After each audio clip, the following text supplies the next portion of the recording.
しい。みんなを信じてほしい。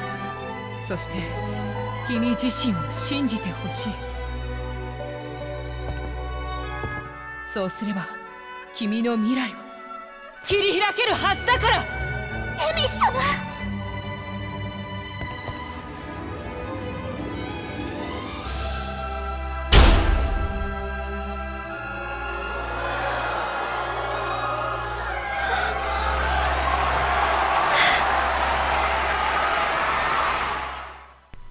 Hello everybody, and welcome to this video in which we are going to be talking about Sakura Wars.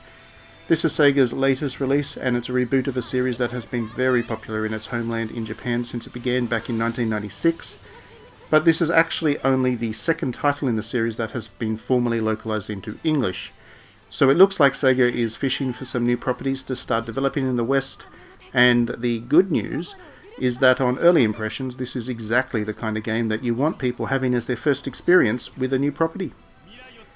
Now this is only a preview, so I can't talk beyond the first couple of chapters, and indeed I haven't actually played beyond the third chapter at time of recording, but I can talk about what I found to be immediately appealing. Sakura Wars is my own first title in the series, and I went in expecting what was basically going to be a JRPG, at least that's what I was expecting. From the screenshots in the presentation, it looked like something akin to a Trails of Cold Steel or a Atelier game, with its bold, attractive anime girls and environments that looked like they were straight out of an RPG. Throw in the big robots and you've got a recipe for something that was immediately interesting to me as a JRPG fan. Playing it is a very different experience though. Sakura Wars is more akin to an animated visual novel, a dating simulator, or even a Musou-like Warriors game. And while it took me a little while to adjust to that, I am very much here for what it is giving me. So Sakura Wars is set in a steampunk alternate Taisho era.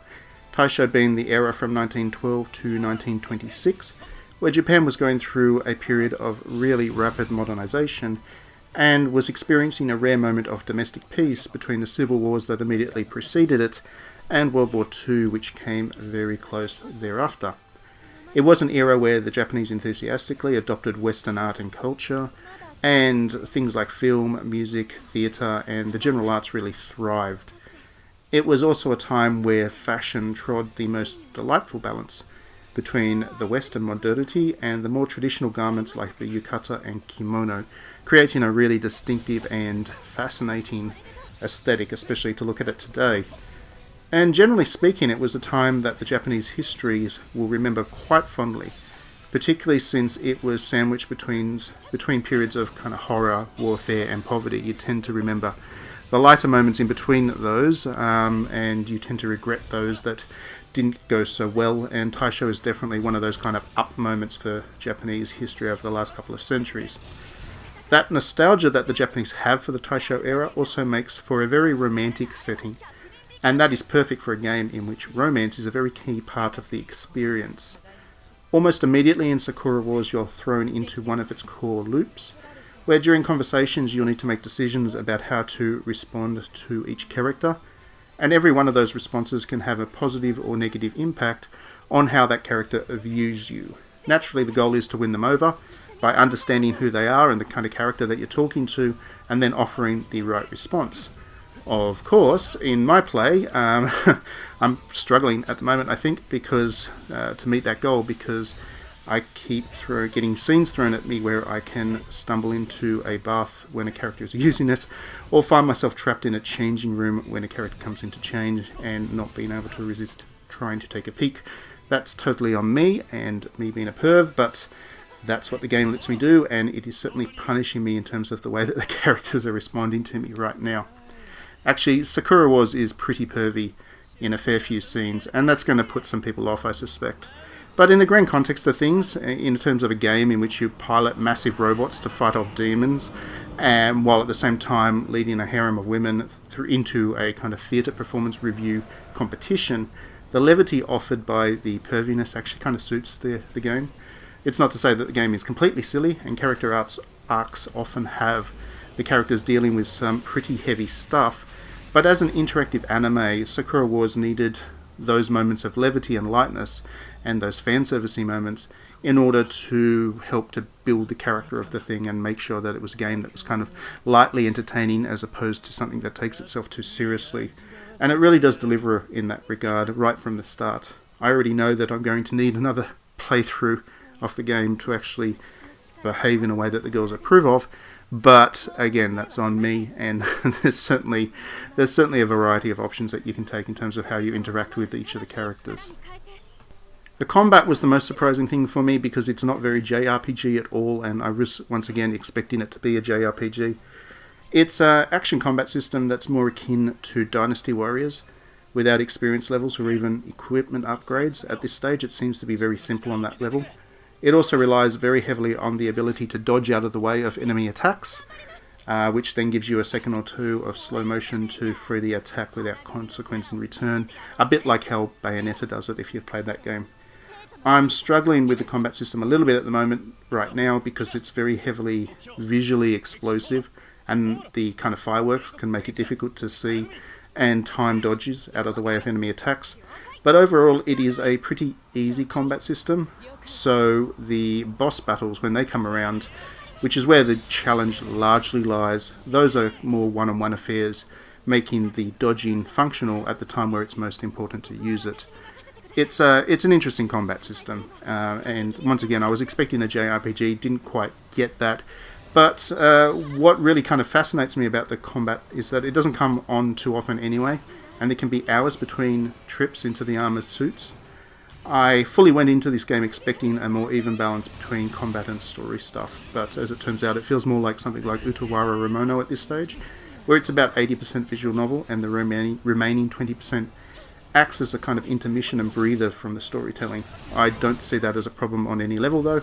In fact, I kind of welcome it because I was so fully invested in the characters and their efforts to become a theatre company of renown that the battle stuff did feel like it was of secondary importance to the overall experience to me. I mean, I do love my theatre and that aesthetic and plot angle, so that was always going to be the thing that kind of pulled me in once I started to play, but the relative lack of focus on the combat system has certainly helped me to really focus in on the storytelling. One other thing that I found really great about Sakura Wars from the start is that the main minigame is actually Hanafada Koi Koi. So I recently did a video on Koi Koi in the way that it is part of the Yakuza series, if you remember that video. So I'm a big fan of Koi Koi and Hanafada, and I'm really happy to see that it is also present in this game. It's got dozens of different characters to play against, so as you play along you unlock various characters that you can then play in the Koi Koi minigame. It starts off with just the one character, Sakura, who's kind of the main lady protagonist at the start of the game, but as you, like I said, as you play on you unlock more and more, and there's quite a few of them. There's dozens of different characters in fact to play against, and multiple different settings, difficulty settings. At the moment, once again fairly early on in the game, the difficulty isn't so much to do with the AI, it has to do more with you starting off with fewer resources to lose. In other words, you and your opponent both start off with a certain amount of money, and as you win hands, you take money off your opponent. As the difficulty level goes up, it seems like you start off with less money and your opponent has more, so you need to win more hands in a row in order to make sure that you beat your opponent. But the AI doesn't seem to change too much.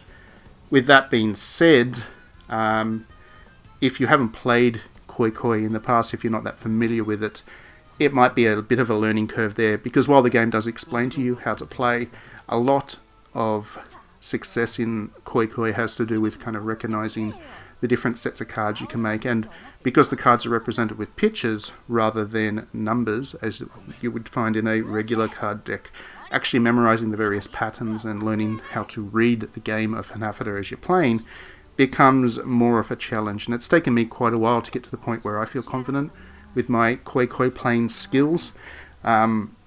So all I can suggest is that you do give that minigame a go, because it's really well done, it's really well presented, and it's quite gorgeous, but do be prepared, if you're not that experienced with Koi Koi, for it to take a while for you to start winning matches, even on the lowest difficulty level. I do think that the Hanafada stuff is very culturally appropriate to Japan, and as such really fits in with Sakura Wars. It's a very traditional card game very much like Taisho era is very traditional, kind of modern Japan, and the whole Sakura theme being, another very traditional symbol of Japan. So Hanafata fits in quite neatly with all of that. It was the right choice of a minigame to go with it. But it is, once again, it is a very culturally specific game. It's not something we necessarily learn out here in the West like we learn other card games. So it's a reminder that Sakura Wars is very much a product of Japan, designed for people who probably have a certain level of existing familiarity with the Japanese culture. So, with that in mind, who knows how this thing is actually going to perform with audiences on release. Unlike the Yakuza series, it lacks the gritty realism to really pull people in who aren't existing fans of anime narratives and aesthetics.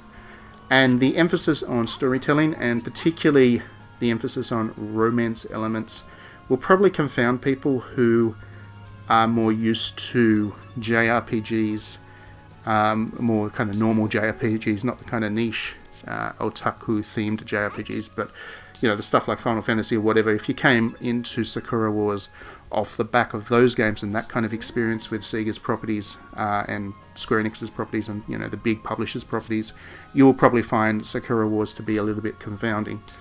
But with that being said, ahead of my review in a couple of weeks, I can honestly say that I am a big fan of Sakura Wars, and I can't wait to explore it more deeply and see what it offers. I'm really glad that Sega is taking a punt at bringing it out in the West finally. This is the first time that Sega themselves have published it. There was one previous Sakura Wars that was released in the West, but Nipponichi, from memory, was the one that handled that, and it might have been only America. So, yeah, this is the first big chance that we're all going to have to play Sakura Wars. So I do hope it resonates with people, and yeah, certainly look forward to my full review later on this month, once embargo lifts on that. Please do like and subscribe if you enjoy my videos. It helps me to do more of them, and obviously it'll make sure that you don't miss out on any of my videos as I create them. And if you do enjoy my stuff, please do consider backing me on Patreon. It helps to have that kind of support so I can continue to focus more of my energies on this stuff. Thank you as always for watching. Hope it was interesting. Look forward to my full review on digitally downloaded.net soon, and we will see you at the next video.